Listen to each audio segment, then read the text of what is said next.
విశాల్ గారు కూడా తెలుగుదేశం పార్టీ కుటుంబంలోకి సాధారణంగా ఆహ్వానం పలుకుతున్నాము. గారు తెలుగుదేశం పార్టీ కుటుంబంలోకి సాధారణంగా ఆహ్వానం పలుకుతున్నాము.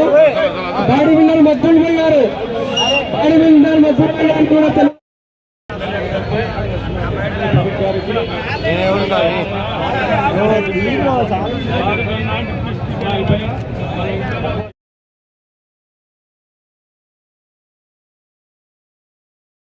ప్రసాదనకు ఇక్కడ ఉన్న అందరి పెద్దలకు, మా ఆటోనగర్ పెద్దలకు, మా ఆటోనగర్ లో ఉన్న పెద్దలందరికీ, మా ఆటోనగర్ వర్కర్స్ కు అందరికీ ధన్యవాదాలు. ముఖ్యంగా మనం చెప్పేది ఏమంటే, మన ఆటోనగర్ లో 5,000 మంది జీవిస్తున్నారు.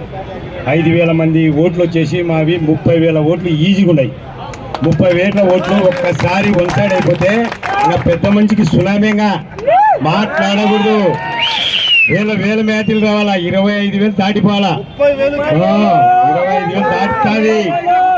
దాటినాకనే మాట్లాడాలా.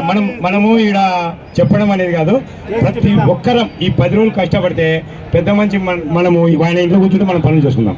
ఎందుకంటే తిరగాడు ఆయన ఇంకా మన గురికి చెప్తాంటాడు, పోరా అంటే చేసుకొచ్చుకుంటాడు. అలా అంతే, ఇంకేం ములాయి పెట్టకూడదు ఎవరే కూడా. ఇంకా ప్రయోజనం ఉంటాడు, ఆయన పెట్టుకుంటాడా పోతాడు. ఇంకా ఏం లేక ఎదురు ఉండకూడదు.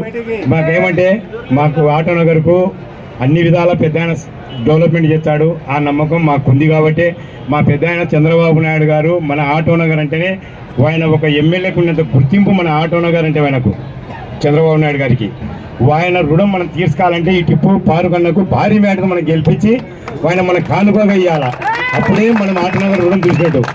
ఎవరితో చరిత్రలో ఆంధ్ర రాష్ట్రంలో నాకు తెలిసి ఇండియాలో కూడా, నాకే తెలియదు, ఇండియాలో కూడా గవర్నమెంట్ స్థలం 30 ఎకరాలు రిజిస్టర్ చేసుకునే మొగోళ్ళు ఎవరు ఉన్నారంటే 32 ఎకరాలు ఆటనగర్ వాళ్ళే.